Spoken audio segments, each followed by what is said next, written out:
یہ دیکھو نا ابھی تو وہ کیا اقبال نے کہا لڑکیاں پڑھ رہی ہیں انگریزی، قوم نے ڈھونڈ لی فلاح کی راہ. ہیں جی یہ ڈرامہ دکھائے گا کیا سین، پردہ اٹھنے کی منتظر ہے نگاہ. ہم جب کہتے تھے کہ اوئے حضرت جنید بغدادی سے کسی نے پوچھا نا کہ جناب بتائیں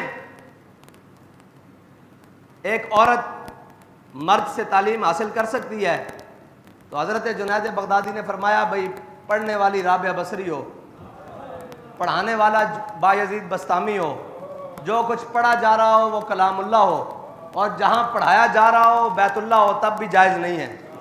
لیکن قوم کہتی تھی یہ مولوی بڑے شدت پسند ہے. میں نے کہا تم نے کیا لیا اس تعلیم سے؟ یہ حوریان مغربی دل و نظر کا حجاب. اقبال کہتا ہے یہ مغربی حوریان جنہوں نے تمہیں بڑا سارا کچھ دکھایا بنا سوار کر، کیا دیا انہوں نے؟ ایک شخص کے موبائل سے ہیں جی ہزاروں عزتیں تار تار ہوئی ہیں، ایک شخص کے موبائل سے. اقبال نے کہا یہ ڈرامہ دکھائے گا کیا سین، پردہ اٹھنے کی منتظر ہے نگاہ. ایک پردہ اٹھائے تو دیکھو تمہارا بنا کیا ہے.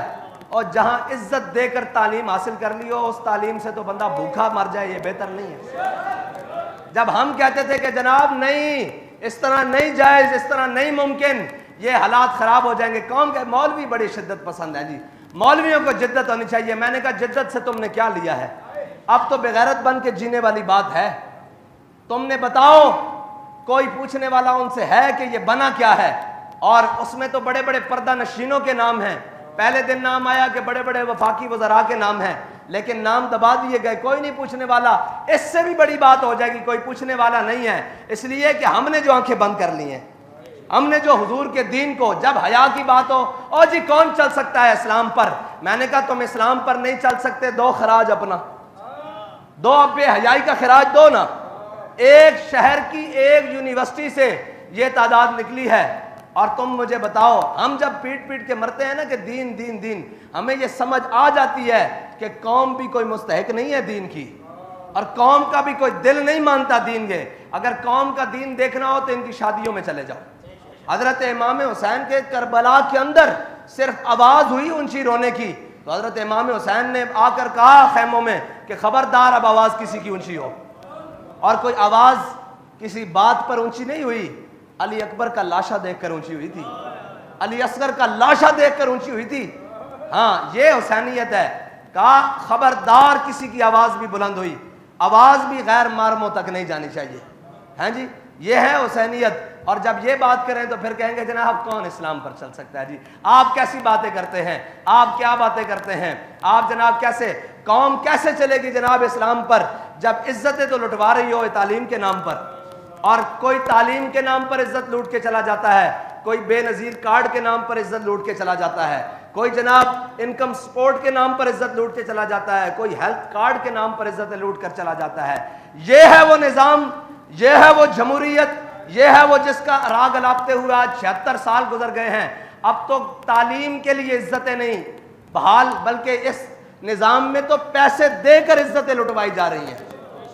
ہاں جی ایک تعلیم یہ ہے کہ مفت حاصل ہو رہی ہو، ایک ہے کہ پیسے دے کے ایک ایک سیمسٹر کے، اور ایک ایک جناب وہ جو ہیں سسٹم کے، اور ایک ایک ایم بی اے اور جو بھی ان کی تعلیمی نظام ہیں، ایک ایک سال پورا کرنے کے لیے لاکھوں کی فیس دے کر عزتیں لٹوائی جا رہی ہیں. یہ نظام تعلیم دیا.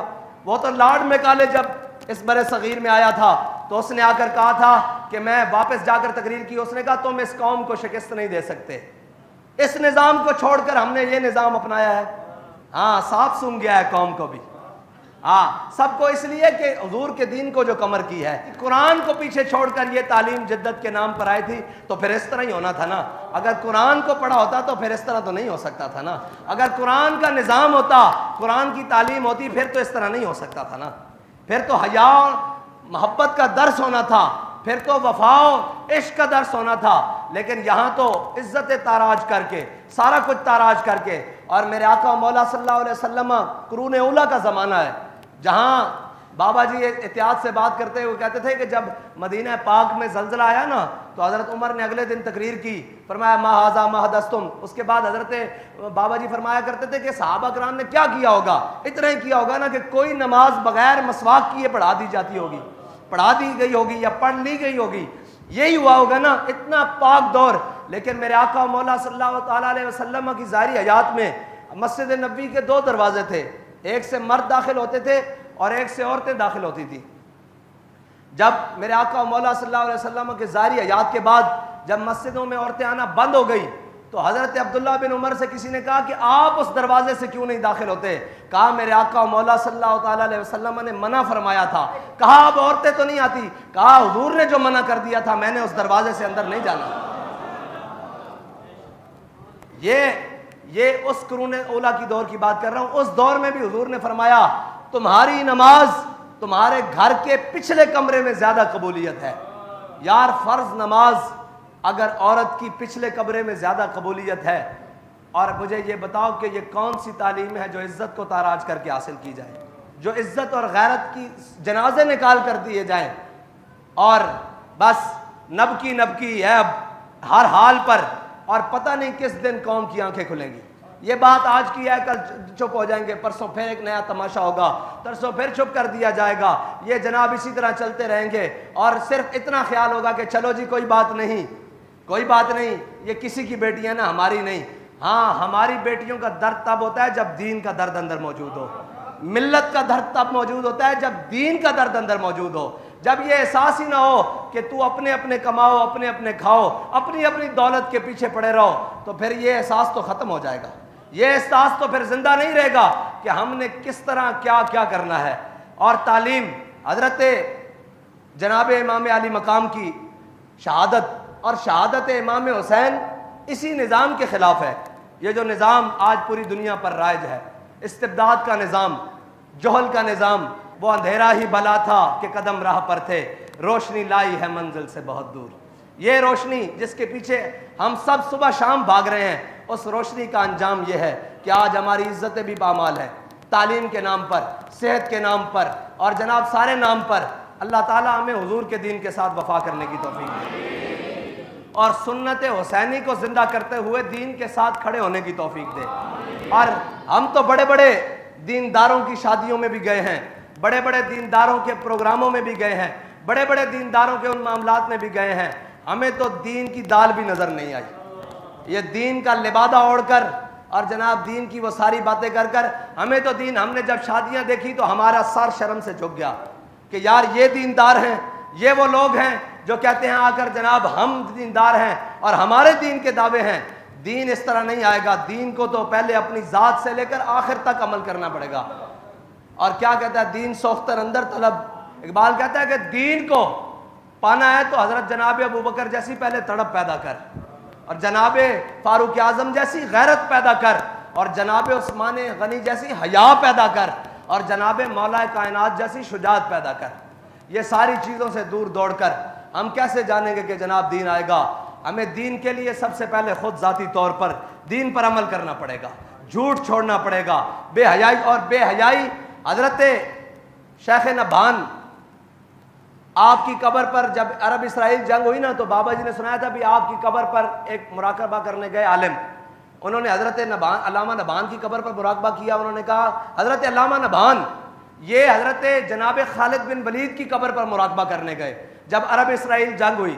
تو حضرت علامہ نبھان جب حضرت خالد بن ولید کی جنگ پر مراقبہ کیا نا، کہا آپ سیف من سیوف اللہ ہیں، آپ اللہ تعالیٰ کی تلوار ہیں، آپ خالد ابن ولید ہیں. آپ یہ بتائیں کہ اسرائیل اتنا سا اسرائیل ہے اور اتنا بڑا عرب ہے، اس اسرائیل نے عرب کو کیسے شکست دی ہے؟ کیوں نہیں عربوں کو فتح ہو رہی؟ تو حضرت خالد بن ولید نے کہا کہ عربوں سے جا کر کہو کہ تمہارے نوجوان بے حیا ہو گئے ہیں، لڑکے اور لڑکیاں، اس وجہ سے تمہیں شکست ہوئی ہے. جو قوم بے حیا ہو جائے نا، پھر حضرت جناب سیدنا صدیق اکبر نے بھی کہا تھا کہ جو قوم بے حیا ہو جائے پھر اللہ اس کے اوپر اپنا قہر مسلط کر دے گا. ہاں جی، اور اس کے اوپر اللہ عمہم البلا، اور اس کے اوپر اللہ تعالیٰ اپنی بلائیں نازل کر دے گا. اب جب بے حیائی کا عروج اس سطح پر ہے تو پھر ہمیں یہ کہنے میں جناب شرم نہیں ہونی چاہیے یا ہمیں عیر نہیں آنا چاہیے کہ ہمارے ساتھ کیا ہو رہا ہے. ہمارے ساتھ اسی لیے ہو رہا ہے کہ ہم نے اسلام کو چھوڑ دیا. جب میں یہ کہتا ہوں کہ یا اللہ میرا حال دیکھ، آواز آتی ہے بندے اپنا نامہ اعمال دیکھ. اللہ تعالیٰ مجھے اور آپ کو دین کی سمجھ عطا فرمائے. وآخر دعوانا الحمدللہ.